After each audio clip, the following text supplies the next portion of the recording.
신인간혁명 제12권 이케다 다이사쿠 천무 이처럼 문제점은 하나하나 개선되어 갔지만 댄스가 완성되기까지는 아직 멀었다. 예를 들면 원형을 만들어도 완벽한 원이 되지 않고 삐뚤삐뚤했다. 그만큼 고도의 기술이 요구되는 대형 변화였다. 또 환이라는 제목과 달리 생명의 기쁨이 잘 표현되지 않았다. 국립 경기장을 사용해 실시된 행사 전날 오전에 있은 리허설에서도 아직 연기자들의 동작 부분에서 흐트러짐이 눈에 거슬렸다. 여자부장 후지야 유미에도 절망적인 심정이었다. 환희는 문화재의 개막 작품에 해당되는 연기 프로그램의 첫 순서이기 때문이다. 또 시작이 매끄럽지 못하면 전체를 망칠 수도 있다는 생각에 연기 부문 스태프들의 얼굴에도 불안한 기색이 역력했다. 안무를 담당한 오우치 게이코는 이마살을 찌푸리며 입술을 꽉 깨물고 이렇게 다짐했다. 오후에 있을 최종 리허설에서는 완벽한 연기로 만들고야 말겠다. 그것은 출연자들도 같은 심정이었다. 그러나 최종 리허설은 갑작스러운 소나기 때문에 취소되고 말았다. 스태프나 출연자들 모두가 동요하고 깊은 불안감에 휩싸였다. 그때 여자부 담당 간부가 필사적으로 외쳤다. 여러분, 힘을 냅시다. 폭염 속에서 그리고 밤이슬에 젖은 운동장에서 날이면 날마다 땀으로 뒤범벅이 되어 연습을 거듭한 것은 내일을 위해서가 아닙니까? 우리는 절대 지지 않습니다. 기원에 기원을 거듭해 반드시 대성공을 이룹시다. 다음 날 아침 날씨가 활짝 깨어 푸른 하늘이 눈부시도록 아름다웠다. 그 창공을 바라보며 환희에 관계된 멤버들은 대성공을 확신했다. 그들의 마음을 뒤덮고 있던 불안의 구름은 이미 말끔히 사라지고 성공에 대한 확신이 꿈틀대고 있었다. 이윽고 연기가 시작되었다. 황색과 오렌지색의 드레스가 운동장 가득히 멋진 V자를 그렸다. 모든 출연자들의 표정은 밝고 당당했다. 그야말로 환희가 넘쳐 흘렀다. 안무를 담당했던 오우치 게이코는 필사적인 마음으로 창제하면서 정면에 관객석에 앉아 여자보의 연기를 지켜보았다. 단 한 번도 완벽한 연기를 해보지 못한 상태로 본 무대에 섰기에 불안했다. 무대의 엄격함과 관람객들의 냉정함을 잘 아는 오우치는 걱정이 되어 어찌할 바를 몰랐다. 그러나 대형 변화도 매끄럽게 진행되었고 큰 꽃을 연상시키는 여러 겹의 원도 원활하게 펼쳐졌다. 연습 때는 한 번도 성공한 적이 없는 실로 완벽한 원이었다. 검은고 선율에 맞춰 엮어지는 기품 있는 우아한 춤도 있었다. 모든 움직임을 순간적으로 정지시키는 장면도 있었다. 그것들이 모두 잘 어우러져서 천상으로 날아오르는 듯한 기쁨의 댄스가 펼쳐졌다. 2,000명의 출연자들이 하나로 어우러진 융합과 조화와 약동의 무대였다. 관객들의 찬탄을 받으며 환희는 막을 내렸다. 대성공이었다. 본 무대에서 처음으로 완벽한 연기가 펼쳐진 것이다. 기빈석에 앉아있던 야마모토 신이치도 열렬한 박수로 여자부들의 노고를 치하했다. 오우치 게이코는 감격의 눈물을 삼키며 마음속으로 감사의 기원을 올렸다. 관객석에 있던 후지야 유미의 여자부장 역시 펄쩍 뛸 듯이 기뻐했다. 여자부 담당 간부들은 너나 없이 연기를 마치고 퇴장한 출연자들에게 절찬의 말을 건넸다. 정말 훌륭한 연기였어요. 본 무대에서 최고의 무용을 해냈어요. 그 말에 멤버들의 눈에서 눈물이 쏟아졌다. 흐느껴 오는 소리가 새어 나오더니 급기야 서로 손을 맞잡고 큰 소리로 울기 시작했다. 그 멤버들은 환희를 연기한 것이 아니라 그 멤버들의 생명 그 자체가 환희였던 것이다. 그런 마음이 지극히 어려운 벽을 돌파해 감동의 대무대를 만들었던 것이다. 백스탠드의 카드 섹션은 흰 바탕 안에 작은 빨간 독수리를 그렸다. 그 독수리가 날갯짓을 하더니 하얀 캔버스를 위풍당당하게 날기 시작했다. 그리고는 중앙에 정지하더니 빨간 날개를 백스탠드 가득히 펼쳤다. 그 사이 운동장에는 흰 모자와 흰 바지 차림의 우람한 청년들이 씩씩한 구호를 외치며 달려나왔다. 남자부의 체조 연기인 투혼이었다. 일본 남자의 노래 남자 청년부가 여명의 노래 등 애창가 선율에 맞춰 가라데, 유도, 합기도 등 무도의 형태를 도입해서 펼치는 온 정신을 집중한 연기가 힘차게 전개되었다. 햇볕에 그을려 갈색이 된 출연자들의 상반신이 땀으로 빛났다. 철저히 단련된 그 체구가 청년들의 투혼을 말해주고 있었다. 연습 3개월 동안 출연자들은 모두 몰라볼 정도로 늠름해졌다. 처음에는 빈약한 체격과 비만기가 있던 멤버도 적지 않았다. 행진할 때 보조도 맞추지 못하는 멤버도 있었다. 연습은 철저하게 체력 단련부터 시작해야 했다. 달리기, 행진, 팔굽혀펴기, 그리고 유연체조를 며칠이고 수없이 반복했다. 모두가 한창 일할 때인 청년이었다. 직장 일을 마치고 정각에 연습하러 오는 것 자체가 쉽지 않았다.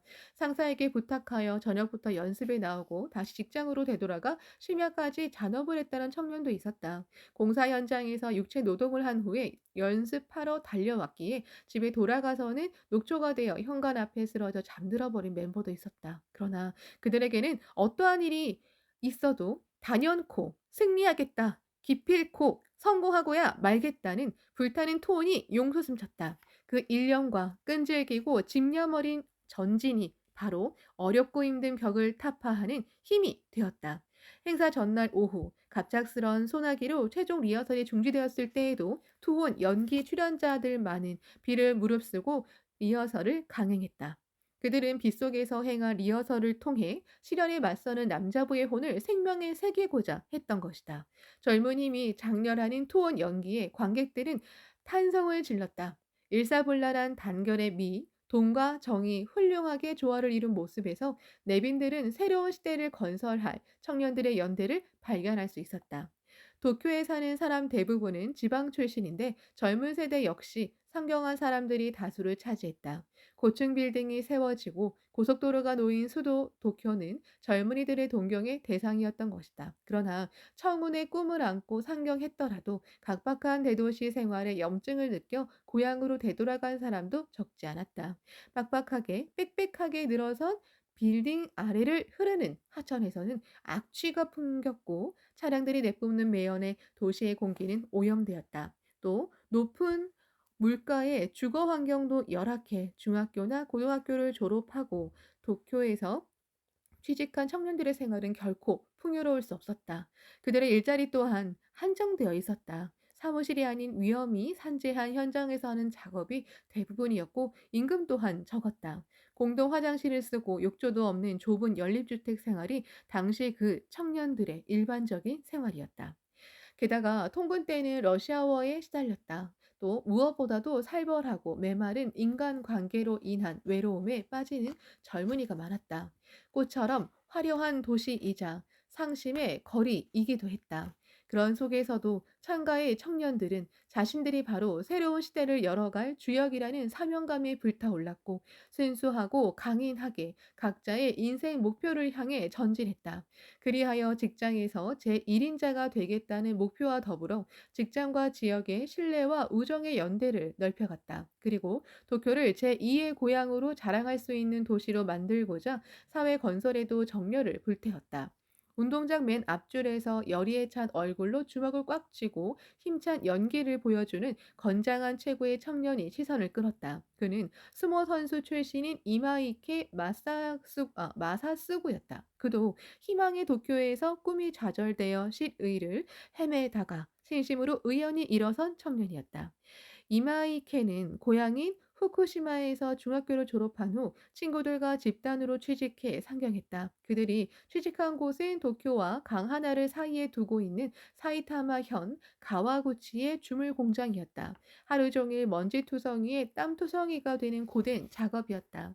녹인 세부치를 국자로 퍼서 거푸집에 부어 넣는 작업을 하다 여러 차례 화상을 입기도 했다. 그 당시 주물은 점차 플라스틱 제품 등으로 대체되고 있어서 업계의 미래도 결코 밝지 않았다. 이마이케의 유일한 낙은 같은 방을 쓰는 고향 선배와 휴일에 영화나 야구 구경을 가는 정도였다. 그런데 이듬해 여름 그 선배가 주물 공장을 그만두고 고향으로 돌아가 버렸다. 유일한 말벗이자 절친한 동료인 선배가 없다고 생각하니 일도 더 힘들고 외롭고 불안했다. 그래서 그도 여름 휴가 때 후쿠시마로 돌아왔다가 공장으로 되돌아가지 않았다. 이마이케는 고향에서 일을 찾아보기로 했다. 다행히 화학 제품을 생산하는 대기업에 취직할 수 있었다. 하루 3교대 근무로 몸은 힘들지 않았지만 작업은 단순하기 짝이 없었다. 나는 이대로 일생을 마치고 싶지 않다. 내게는 분명 더 많은 가능성이 있을 것이다. 이마이케가 자신의 모든 것을 걸어보고 싶다고 생각한 것은 스모, 일본 전통 씨름이었다. 당시 이마이케는 180cm의 키에 당당한 체격을 가지고 있었다. 어릴 때부터 체격이 좋았기 때문에 스모는 남에게 진 적이 없었다. 회사 근처에 이마이케가 자주 가는 식당이 있었는데 그 식당에는 은퇴한 유명한 스모 선수 사진이 걸려 있었다. 가게 주인에게 왜 스모 선수 사진을 걸어 놓았느냐고 물었더니 자기 친척이라고 말했다. 눈이 번쩍 뜨인 이마이케는 식당 주인에게 사정했다. 아저씨, 저도 스모 선수가 되는 것이 꿈입니다. 저분을 만날 수 있게 도와주십시오. 주인은 쾌히 승낙했다. 이마이케는 상경하여 식당 주인이 소개한 스모 선수를 찾아갔다. 그 스모 선수는 이마이케를 스모 도장의 사범에게 소개시켜 주었다. 사범이 말했다. 내일부터 연습하러 나와. 당시 이마이케는 18세였고 때는 1962년 가을이었다. 스모도장의 생활은 엄했다. 이곳이 자신이 살아갈 세계라고 결정한 이마이케는 모든 시련을 묵묵히 참아냈다. 그러나 입문한 지 얼마 지나지 않아 순업, 각지를 돌며 스모 시범을 보임에 참가했다가 허리를 다치고 말았다. 의사는 척추 분리증이라고 진단했다. 이마이케에게 의사가 말했다. 무리하지 않으면 좋아질 겁니다. 의사의 말대로 휴식을 취하면 통증이 없었지만 연습을 하면 허리가 끊어질 듯 아팠다. 그러나 성공을 위해서는 남들보다 몇 배 더 연습하는 수밖에 없었다. 이마이케는 견딜 수 없을 정도로 통증이 엄습해 오면 의사를 찾아가 진통제를 맞고 다시 연습에 몰두했다. 이윽고 착실하게 실력을 쌓은 이마이케는 스모 최하위 계급에서 시작해 입문 4년이 지났을 때는 산단매 스모의 계급 중 하나에서 활약하게 되었다. 그에 대한 주위의 기대는 컸다. 그런데 목표로 삼았던 세키토리 스모의 계급 중 하나가 가까워지자 이마이케의 허리 통증은 더욱더 심해졌다. 이젠 진통제도 잘 듣지 않았다. 허리를 펴면 끊어질 듯 아팠으므로 길을 걸을 때는 상체를 고정하게 하고 걸어야 했다. 잠자리에 들어도 통증으로 잠들지 못하는 밤이 계속되었다. 병원을 찾아가 진찰을 받았다. 더 이상 무리하면 불구가 될 수도 있습니다. 스모 선수에겐 사형 선고나 다름없는 진단이었다. 스모를 못하게 되면 이제부터 내 인생은 어떻게 되지? 분하고 억울해서 눈물이 쏟아졌다. 그러나 허리의 통증을 생각하면 은퇴 외에 다른 길은 없었다. 하는 수 없이 사범에게 사정을 말하고 이번 경기를 끝으로 스모를 그만두겠다고 말했다. 사범은 조금만 더 분발해보면 어떻겠나? 하고 격려해 주었지만 이마이케의 몸은 이미 한계에 이르고 있었다. 마지막 경기에서는 통증을 참고 분투해 결국 승리를 거두었다. 사력을 다한 스모판이었다. 경기가 끝나자 이마이케는 후쿠시마에 사는 형에게 편지를 썼다. 스모를 그만두게 되었으니 사범에게 인사하러 와 주었으면 한다는 내용이었다. 형이 상경의 스모 도장을 방문하자 사범도 더 이상 만류하지 않았다. 인사를 마치고 밖으로 나왔다. 이마이크에는 이것으로 모든 것은 끝났다고 생각했다. 맥없이 터벅터벅 걷고 있는 그에게 형이 말했다. 마사스구, 아직 승부는 끝나지 않았다. 앞으로는 인생의 스모판에서 이기면 되지 않느냐. 그러기 위해서 너도 신심을 해라. 형은 하케원이었다. 형을 비롯하여 후쿠시마에 있는 가족들도 6년 전에 입회한 상태였다. 이마이케 마사스구가 중학교를 졸업하고 취직한 직후의 일이었다. 고향집에서 보내온 편지로 가족들의 입시인 사실을 알고 있었다. 하지만 종교에는 아무런 흥미도 필요성을 느끼지 못했다. 그러나 휴가 때 고향을 찾은 이마이케는 부모님을 비롯해 가족이 밝고 생기에 넘친 모습에 놀랐다. 전에는 모두 고달픈 생활에 지쳐 입에서 나오는 것은 한탄과 불평과 한숨뿐이었다. 그러던 집안에 쾌활한 웃음이 넘쳤던 것이다. 부모님의 밝은 모습을 보고 이마이케는 야, 모두 밝아졌네? 라고 말했다. 그러자 형이 빙그레 웃으며 말했다. 우리는 학교에 들어간 후로 이 신심이 있으면 어떤 고난도 타고 넘어 반드시 행복해질 수 있다는 확신을 갖게 되었단다. 이때부터 이마이케는 학교에 대한 강한 관심을 갖게 되었다. 스모 연습장 가까이에 니혼대학교 강당이 있었는데 여기서도 자주 학회 회합이 열렸다. 그 무렵에 장외 정리 등을 맡는 발랄한 청년의 모습에 이마이케는 매력을 느꼈다. 그런 기억들 때문에 형에게서 입회를 권유받자 이마이케는 순순히 신심을 하려는 마음이 생겼다. 그러나 그는 학회에 입회하기 위해서는 틀림없이 뭔가 시험이 있을 거라고 생각했다. 그래서 선뜻 결단을 내리지 못하고 망설였다. 형이 재차 입회를 권유하자 이마이케가 말했다. 신심은 해보고 싶지만 나는 근행 요전도 읽지 못하니까 입회 시험에 붙지 못할 겁니다. 그 말에 형이 큰 소리로 웃었다. 아, 마사 쓰고 학교에 그런 입회 시험 같은 것은 없단다. 근행도 이제부터 익히면 되는 거야. 중요한 건 한번 실심을 한 이상에는 주위에서 아무리 반대해도 또 비웃음을 당해도 기필코 신심을 관철하고야 말겠다는 결의를 갖는 것이다. 그럼 나도 학교에 들어갈 수 있단 말이지요? 이마이케가 입회한 것은 이 문화재가 있기 1년 전이었다. 스모를 그만둔 이마이케는 아르바이트를 시작했다. 거처할 집을 마련하기 위해서였다. 그동안에는 함께 스모 선수 생활을 했던 친구의 연립주택에서 당분간 신세를 지기로 했다.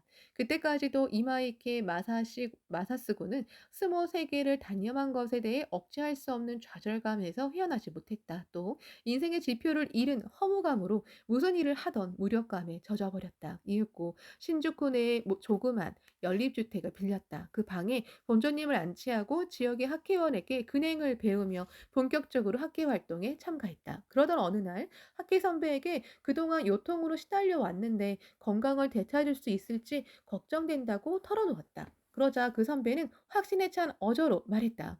너무 걱정 말아요. 어떠한 고뇌도 모두 신심으로 극복해 최고의 인생을 살아갈 수 있습니다. 이마이케는 반신반의했지만 신심에 힘쓰게 되면서 얼마 안 되어 그토록 심하던 요통이 없어진 것을 알았다. 처음에는 심한 운동을 하지 않아서 그런 것이라고 생각했다. 그러나 휴양을 해도 요통으로 끊임없이 고통을 겪는 사람이 많다는 사실을 생각하니 이것이 공덕이었음을 느끼게 되었다.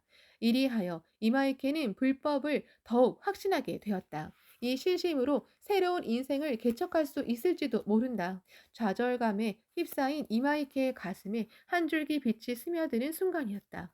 그런 얼마 뒤 이마이케는 남자부의 선배에게 도쿄 문화제가 열린다는 말을 들었다. 사실은 10월에 열리는 도쿄 문화제에서 최저 출연자를 모집하고 있습니다. 이 문화제는 평화를 창조하고 민중의 행복을 실현하는 학회의 진실한 모습을 전하는 행사입니다. 광선유의 역사의 길이 남을 불멸의 제전이 될 겁니다. 이마이케 씨도 그 기수가 되어 청춘 시절 황금의 역사를 만들지 않겠습니까? 좋습니다. 저도 출연하게 해 주십시오. 이마이케는 이 문화제에 모든 것을 걸어보자고 생각했다. 7월 중순부터 연습이 시작되었다. 모여든 멤버들은 모두 의기양양했다. 누가 시키지 않아도 스스로 연습하는 그들의 모습에서 불타는 듯한 정열을 느낄 수 있었다. 특히 이마이케가 감동한 것은 출연자 정원이 당초 인원수보다 줄어든 까닭에 복열 상태로 남겨진 member들의 모습이었다. 그들은 복열대라 불렸는데 출연 멤버와 마찬가지로 매일 연습하러 달려오고 창제회에도 꼬박꼬박 참석했다. 복열대가 문화제에 출연할 수 있는 가능성은 희박했다. 그러나 어느 누구도 불평불만을 하지 않았다. 오히려 적극적으로 출연 멤버들의 소지품을 보관해주고 때로는 연습하는 사람들이 다치지 않도록 묵묵히 연습 장소를 청소해 주었다. 자신들이 화려한 무대에 설 확률은 거의 없는데도 어째서 저토록 진지한 자세로 임할 수 있을까? 이마이케 마사스고는 그 점이 불가사의했다.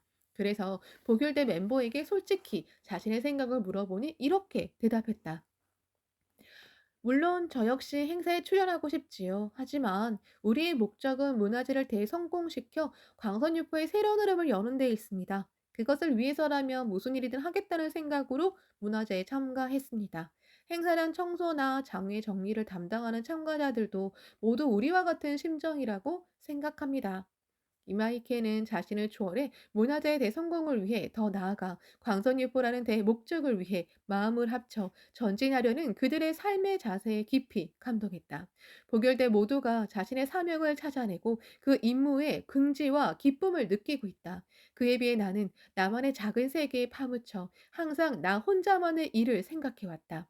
그래서 허리 통증으로 스모를 할 수 없게 되었을 때도 모든 것을 잃었다고 생각했다. 내가 아닌 모두를 위해 솔선수범하는 보결대를 보면서 이마이케는 많은 것을 생각하였다. 체조 연습은 이마이케에게 감동의 연속이었다. 연기 순서를 좀처럼 외우지 못해서 모두가 돌아간 뒤에 분한 눈물을 삼키며 혼자 땀을 흠뻑 흘리며 연습하는 멤버도 있었다. 그 모습에서 그는 도전의 기상을 배웠다. 이마이케도 몸이 너무 큰 탓에 동작이 느려서 담당 선배 간부에게 지적을 받았다. 그러나 모든 이들의 모습이 그에게 용기를 주었다. 또 선배를 비롯해 동료들의 따뜻한 격려가 마음에 커다란 지주가 되었다. 지지 말고 힘내자! 힘을 합쳐 기필코 성공시키자! 이마이케는 그 속에서 한없는 인간의 따스함을 느꼈다. 나는 혼자가 아니다. 동지들이 있다. 투혼, 연기는 모두의 단결된 연습을 통해 날이 갈수록 착실하게 숙달되어 완성되기에 이르렀다. 멤버들은 점차로 무엇이든 하면 된다는 마음을 갖게 되었다. 이마이케도 자신의 생명이 크게 변해가고 있음을 나날이 실감했다. 그토록 마음을 짓눌렀던 좌절감이 어느 사이엔가 사라지고 장래에 대한 희망의 빛을 찾았기 때문이다. 투혼, 연기의 출연자들은 문화제 때까지 전환이 서로 홍교의 결실을 이루자고 다짐했다. 자신이 직접 홍교의 선두에 나서지 않은 채 광선유포를 향한 투혼을 표현하는 건 불가능하다고 생각했기 때문이다. 이마이케도 과감하게 불법 대화에 힘썼다. 그토록 자신을 괴롭혔던 요통이 말끔히 낳은 초신의 공덕을 들려주고 문화재 연습을 통해 실감한 학회의 훌륭함을 마음껏 호소했다. 불법은 희망이야. 진심으로 반드시 새로운 인생을 개척할 수 있다고 나는 확신한다. 그것은 그의 솔직한 마음이며 또한 결의이기도 했다. 벗을 생각하는 진심 어린 외침은 강했다. 이마이케의 이야기를 듣고 전에 함께 스모를 했던 친구들과 아르바이트를 하면서 알게 된 친구 등 3명이 잇따라 입회했다. 문화제를 맞이할 무렵 이마이케는 생애 학회와 함께 끝까지 살아가겠노라고 결의를 굳히게 되었다. 사람들의 행복과 사회의 번영을 지향하는 광선유포라는 숭고한 목적에 이마이케는 인생의 의의와 사명을 발견했던 것이다. 나는 지지 않겠다. 광선유포의 사명에 살아 인생에 대해 천하 장사로서 삶을 장식하고야 말겠다. 문화재는 이마이케에게 새롭게 태어난 소생의 무대였다. 운동장에는 투혼, 연기의 남자부 출연자들이 주먹을 불끈 쥐고 마군을 타파하기라도 하듯이 힘차게 하늘을 찔렀다. 투혼의 장렬을 연상케 하는 얍! 하는 기합 소리가 맑은 가을 하늘에 메아리쳤다. 연기를 하는 이마이키의 눈에 귀빈석에 앉아있는 야마모토 시니치의 모습이 보였다. 선생님, 이것이 저의 영광스러운 스모판입니다. 그는 마음속으로 이렇게 외쳤다. 백스탠드의 카드 섹션은 날개를 펼친 빨간 독수리에서 가스시카 호쿠사이 화가의 명화인 후지산으로 바뀌었다. 이어서 부인부 4,200명으로 이루어진 민요춤 니혼 노우시오가 시작되었다. 부인부 출연자들은 소란부시, 아이즈 반다이산, 다케다 부시 등 전국 각지의 대표적인 민요춤을 잇따라 공연했다. 장례를 흐르는 곡은 경쾌한 템포로 편곡되고 의상도 청색과 백색, 적색과 백색으로 구분지어 물들인 것 등 색채 또한 대담하고 화려했다. 그 밝은 의상이 생기 넘치는 부인부의 모습을 한층 돋보이게 했다. 부인부 출연자들의 얼굴은 태양과 같이 빛났다. 그것은 신앙에서 바라는 환희이며 희망이며 약동하는 생명의 광채였다. 출연자 중에는 전에 천식과 신경통 등 많은 병을 앓고 있어서 종합병원이라고 불리던 멤버도 있었다. 또 빈곤과 가정 불화로 괴로워하며 수차례나 자살을 생각했던 멤버도 있었다. 그러나 그들 모두는 고뇌의 밑바닥에서 신심으로 일어섰고 자신의 숙명에 가면히 도전하고 투쟁했다. 그리고 자신의 나약함을 극복하고 가정을 혁명하며 인생의 계가를 올렸다. 머리띠를 한 늠름한 모습으로 손에 창을 쥐고 다케다부시 노래에 맞추어 춤추는 구보카와 다카코도 휘몰아치는 숙명의 열풍 속에서 일어선 사람이었다. 다카코는 옷 안쪽에 주머니를 꿰매에 달아서 그 속에 사진 한 장을 몰래 지니고 있었다. 죽은 남편의 사진이었다. 남편은 건축 하청업을 했었다. 솜씨 좋은 목수였던 남편은 도편수, 우두머리 목수로서 존경받던 사람이었다. 다카코가 품 안에 지닌 사진은 지붕 위에서 쇠왕치를 들고 밝은 얼굴로 일하는 남편을 찍은 것이었다. 그들 부부는 합회의 반장 반담으로서 존귀한 광포의 황금 추억을 새겨왔다. 그들은 후쿠시마와 나가노 등의 지방에도 직접 찾아가 때로는 분통한 눈물을 흘리면서도 한 세대 한 세대씩 혼교의 열매를 맺어갔다. 다카코에게 남편은 서로 손을 잡고 광선유포의 사명을 위해 살며 함께 투쟁한 동지이기도 했다. 그러나 그해 2월 남편은 교통사고 후유증으로 세상을 떠났다. 하염없이 눈 내리는 날에 편안하게 숨을 거두었다. 조용히 잠든 모습이었다. 남편은 슬하에 18세의 아들을 맞이로 네 자녀를 남기고 떠났다. 남편의 죽음은 구보카와 다카코에게 마음의 지주를 잃은 것이나 다름없었다. 그러나 스스로에게 타일렀다. 내가 이렇게 슬퍼하고만 있으면 그이도 분명 슬퍼할 거야. 신심을 하더라도 인생에는 당연히 수많은 시련과 슬픔이 있다. 신심은 이것들에게 지지 않기 위해서 하는 것이다. 나는 이제부터 남편 목까지 광선유포를 위해 꿋꿋이 달리겠다. 그리고 우리 내 아이들을 훌륭하게 키우고 반드시 행복해질 거야. 다카코는 이렇게 결의하고 슬픔의 구렁에서 결연히 일어섰다. 슬픔과 고통을 물리치는 생명력이 바로 신앙이다. 다행히도 남편이 남겨준 집에 월세를 놓아 다섯 모자는 그럭저럭 생계를 꾸릴 수 있었다. 도쿄 문화재의 부인부가 민요춤을 공연한다는 말을 듣고 다카코는 그 즉시 출연을 신청했다. 이 문화재를 자신의 새로운 인생을 출발하는 계기로 삼겠다고 생각했던 것이다. 문화재에는 둘째 아들도 카드 섹션 멤버로 출연했다. 다카코는 긴 창을 다루면서 밝고 힘차게 춤을 추었다. 여보, 보고 있나요? 이제 나는 괜찮아요. 광포의 어머니로서 우리 아이들도 창가의 후계자로 잘 키울게요. 국립경기장의 드넓은 운동장은 구보카와에게 맹세와 더불어 새로운 인생 여정을 출발하는 당당한 무대가 되었다. 그 춤에 남편이 미소로 화답하듯이 하늘에는 태양이 눈부시게 타올랐다. 부인부의 민요춤 니혼 노우시오가 끝나자 카드 섹션은 파란 지구와 제트기를 그렸다. 제트기가 굉음을 울리며 날아오르자 세계의 파동이라고 제목을 붙인 음악대와 고적대 행진이 시작되었다. 80일간의 세계 일주와 라 쿤파 르시타 등의 연주를 통해 광포의 파동이 세계로 넓혀지는 모습을 표현한 것이다. 그 중에서도 학회가 세계에 자랑하는 고적대의 화려한 연주는 관객들을 매료시켰다. 여기서 또다시 종소리가 장내를 압도했다. 댕, 댕. 백스탠드 가득히 그려진 물결이 세차게 굽이치는 물결과 거센 파도가 되어 퍼져갔다. 파랑, 잔물결과 큰 물결의 저편에 범선이 모습을 나타내며 차츰 커져 바다에는 아름다운 무지개가 걸렸다.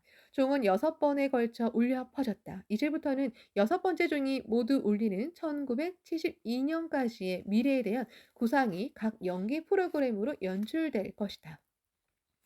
먼저 고등부 멤버 1,540명으로 이루어진 맨손 체조 젊음의 힘 연기가 시작되었다. 수도권의 고등부는 이번에 처음으로 문화제에 출연했다. 그 감격을 가슴에 안고 봉추들의 난무, 엉킨 듯이 어지럽게 추는 춤가 시작되었다. 고등부가 등의 음악에 맞춰 힘찬 기세로 잔디 위를 뛰어다니는 활발하고 생기 있는 동작은 미래로 뻗어가는 어린 대나무를 연상케 했다. 연기 맨 끝에 출연자들이 일제히 천을 꺼내 들었다. 흰색으로 테두리를 두른 청색, 황색, 적색 무늬가 운동장 한 가운데에 펼쳐졌다. 중앙에는 펜을, 좌우에는 봉추의 날개를 도안한 것이었다. 이것은 내년 봄에 개교할 속화학원의 마크였다. 그리고 세 가지 색깔은 학교를 상징하는 색이었다. 정면에서 봤을 때 왼쪽 날개의 청색은 영지를 나타내고 중앙에 있는 황색 펜은 영광을 나타내며 오른쪽 날개의 적색은 정열을 나타냈다. 백스탠드의 카드 섹션도 영지, 영광, 정열이라는 세 글자를 만들어냈다. 그 순간 관람석에서 커다란 박수가 터져나왔다. 이 학교 마크를 완벽하게 표현하는 것은 가장 어려운 작업이었다. 특히 좌우 날개 부분의 곡선이 비뚤어져서 좀처럼 좌우의 균형이 잡히지 않았다. 고등부 멤버들은 수십 차례나 이 대형 만들기를 반복하면서 줄 서는 방법을 감각으로 몸에 익혀왔다. 출연 멤버 중에는 야간 학교에 다니는 고등부 멤버도 있었다. 그들은 낮에는 일하고 밤에는 수업을 받아야 했기에 연습에 참가할 수 있는 시간은 일요일로 한정되었다. 그래서 부족한 연습을 보완하기 위해 학교마다 연습을 실시하는 등 국리를 거듭해왔다. 출연자 15명이 다니는 어느 야간 고등학교에서는 방과 후에 근처의 공원에 모여 연습했다. 그곳에 날마다 연습에 참가하는 주간 고등학교의 고등부 멤버를 오도록 부탁해서 그날 배운 내용을 전해 받은 것이었다. 시간이 충분치 않았으므로 야간 학교 멤버들의 연습은 더더욱 진지했다. 그들은 어려운 상황에 맞서서 도전하는 것에 청춘의 생명을 불태웠던 것이다. 야마모토 시니치는 어린 망아지처럼 씩씩하고 경쾌하게 퇴장하는 고등부 멤버들에게 그칠 줄 모르고 계속 박수를 보냈다. 그리고는 바로 멤버들에게 전원을 보냈다. 고등부의 카드 섹션은 만점입니다. 내빈 여러분께서도 경탄하셨습니다. 다음 세대를 짊어질 세계적인 참가의 힘을 나타내는 훌륭한 연기였습니다. 정말 고생 많았습니다. 이제 편안하게 휴식을 취하십시오.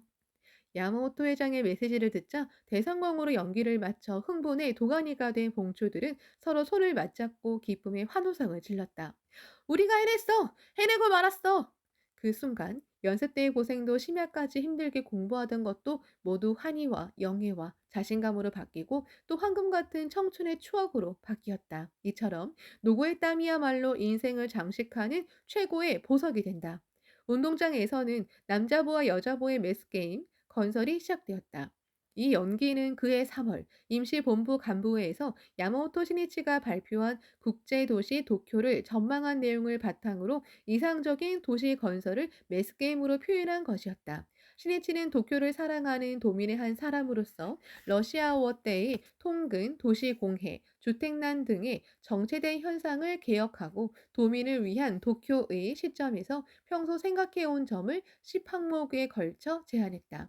예를 들면 1인 1실의 고층 주택단지 건설을 비롯해 모노레일, 고속도로가 종행으로 달리는 입체 교통망, 도민에게 건강한 휴식을 주는 삼림공원, 예술성이 풍부한 종합문화시설 건설, 공해가 없는 쾌적한 공업지대 등이었다. 그리고 그 총괄적인 이미지로서 그가 주장한 것은 푸른 숲과 분수로 둘러싸인 속에 우뚝 솟은 고층 도시 도쿄였다.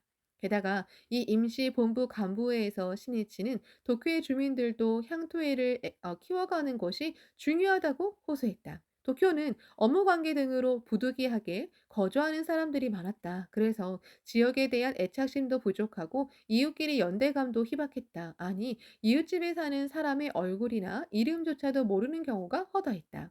도쿄를 사람들이 진심으로 자랑스럽게 여길 수 있는 이상적인 도시로 만들어가기 위해서는 무엇이 중요할까?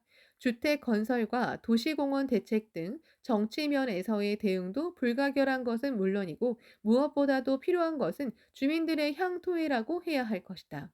대성인의 중생의 마음이 더러워지면 토도 더러워지고 마음이 깨끗하면 토도 청정하다. 어서 384쪽라는 말씀처럼 그 지역이 어떻게 되느냐의 열쇠는 오로지 인간 자신에게 달려 있는 것이다. 정치를 움직이는 것은 인간이다. 서로 마음과 마음을 맺고 우정과 연대를 확대하는 것도 인간이다. 사람들이 향토회를 갖지 않은 채 삭막한 마음으로 자기 멋대로 행동하면 동도 지역도 황폐해진다. 그 향토회를 키워 한 사람 한 사람에게 지역 건설의 주역으로서 자각을 촉구하는 일이야말로 창가학회가 담당해야 할 사회적 사명이라고 야마모토 시니치는 통감했다. 청년들은 그 시니치와 같은 심정으로 일어서서 이 도쿄 문화재에서 국제도시 도쿄의 전망을 호소하려 한 것이다. 은색 훌라후프를 손에 쥔 빨간 원피스 차림의 여자부 꼭 그룹 800명이 운동장에 사랑스러운 꽃의 무용을 펼쳤다. 이어서 파란 셔츠에 흰 바지를 입은 남자부 사다리팀 1,440명이 입장했다. 4미터나 되는 200 수십 개의 파이프 사다리를 사용하여 고층 도시를 고층 도시 등을 연상시키는 아름다운 기하학 모양을 잇따라 만들어냈다. 때로는 사다리 두 개를 연결해 그 위에서 연기하는 장면도 있었다. 고도의 기술이 요구되는 연기였다. 자칫 잘못하면 큰 부상으로 이어질 수도 있는 위험한 장면이 많았다. 이 연기를 성공시키기 위해서는 사다리를 신속하게 오르내리는 것이 불가결했다. 이를 위해서 멤버들은 다리의 힘과 손으로 쥐는 힘, 악력을 단련하는 것부터 시작해야 했다. 연습에서는 다리심을 기르기 위한 토끼띠과 주먹을 쥐고 펴는 악력 증강 운동이 수없이 반복되었다. 집에 가서도 모든 출연자들이 신경을 써서 공진의 연습 등을 했고 목욕탕에서도 수건을 꽉 쥐는 훈련을 하는 등 노력을 거듭했다. 그 단련의 성과는 사다리 팀의 연기로 유감없이 발휘되었다. 하늘 높이 우뚝 솟은 사다리 탑을 보고 관객들은 크나큰 환상을 질렀다. 계속해서 녹색 원피스에 황록색의 방울술을 든 여자부 숲팀 1,500명의 댄스가 시작되었다. 이 연기는 실로 바람에 산들거리는 숲을 연상시켜 주었다. 이 녹색의 숲팀에 빨간색의 꽃팀이 더해져서 숲과 꽃의 원이 겹겹으로 넓혀져 갔다. 그리하여 마지막으로 그 중앙에 사다리 팀이 커다란 분수를 만들었다. 흰색과 파란색의 유니폼 차림으로 분수대 모양을 한 사다리의 꼭대기에서 물구나무를 서거나 몸을 상하로 움직이는 멤버들의 모습은 물을 뿜어내는 분수를 연상시켰다. 참으로 녹음이 우거지고 꽃들이 미소 짓는 숲에 분수가 있는 평화로운 도시가 나타난 것이다. 카드 섹션도 물을 뿜어내는 대형 분수와 고층 빌딩, 잔디와 수목, 피어오르는 꽃들을 그려냈다. 관람석에서는 와 하는 찬사가 쏟아졌고 박수 소리가 드넓은 하늘로 빨려 들어갔다. 자신들의 손으로 도쿄를 새롭고 이상적인 국제 도시로 만들겠다는 청년들의 향토해와 정열에 내빈들 대다수는 틀림없이 감동했을 것이다. 그 젊은이들의 의기야말로 수도 도쿄의 희망이며 건설의 원동력이라고 할 수 있다. 인간의 마음이, 인간의 자각이, 인간의 연대가 거리와 지역과 사회를 바꾸어가는 것이다. 도쿄 문화재는 드디어 클라이맥스로 향하고 있었다. 슈 두둥 하는 효과음이 울려 퍼지고 카드 섹션은 불꽃을 그렸다. 새로운 시대가 도래한 것을 축복하는 불꽃이었다. 그것을 시작으로 하얀 유니폼 차림의 청년 2,500명이 속속 입장했다. 남자부의 매스게임 신시대였다. 새로운 세계를 만드는 것은 청년들의 열과 힘이다. 그들은 이 연기로 생명의 존엄과 자유와 평등이라는 민중 승리의 새로운 시대를 열어갈 맹세를 표현하고자 했다. 음악에 맞춰 5단으로 쌓아 올려진 인간 피라미드와 3층 원탑이 일순간에 무너졌다. 그리고는 인간 풍차가 쭉 늘어서서 일제히 회전하는가 싶더니 인간 로켓이 공중을 높이 어지럽게 날며 또 인간 다리를 만들어냈다. 신시대는 숨 돌릴 겨를도 없을 만큼 관객들의 의표를 찌르는 연기를 계속 보여주었다. 그 연기 하나하나에 환성이 터지고 탄성이 쏟아졌다. 이왕 하는 거라면 세계 제일을 목표로 하자. 이것이 매스게임 멤버들의 슬로건이었다. 당시 세계 최고의 매스게임은 체코슬로바키아 당시에 스파르타키아드로 알려져 있었다. 그러나 그것은 국가가 주최하여 실시한 매스게임이었다. 모두 민중의 힘으로 실시되는 학교 문화제에서 스파르타키아드 이상의 연기를 보여준다면 민중의 무한한 가능성을 세계에 보여주는 것이 된다. 결단코 그 이상의 것을 해내자. 청년들은 이렇게 스스로에게 다짐했다. 그들은 스파르타키아드의 영화를 보며 연구를 거듭했다. 그리하여 연기 하나하나에 최고의 것을 지향했다. 신시대 연기의 압권은 5층 원탑이었다. 이 연기의 마지막 장면은 정본당 건설을 주제로 했다. 운동장에서 매스게임 멤버들은 정본당 앞에 완성된 팔엽 연화 모양의 연못과 분수를 만들고 분수의 중심에는 5층 인간 원탑을 세웠다. 당시까지 학회 문화제에서 4층 원탑을 세운 적은 많았지만 5층 원탑은 처음으로 도전하는 것이었다. 그들은 일반 사회 행사에서도 성공했다는 이야기를 들어본 적이 없었다. 자문을 구했던 체육 전문가들도 기구를 이용해 5층 원탑을 세우는 것은 가능할지 모르나 사람만으로는 매우 어렵다며 고개를 내저었다. 불가능하다는 말에 그 말에 멤버들의 투지는 더욱 불타올랐다. 그러니까 더욱 도전하자. 우리 힘으로 인간의 한계를 타파하자. 어려움에 도전해야만 비로소 새로운 시대의 문은 열린다.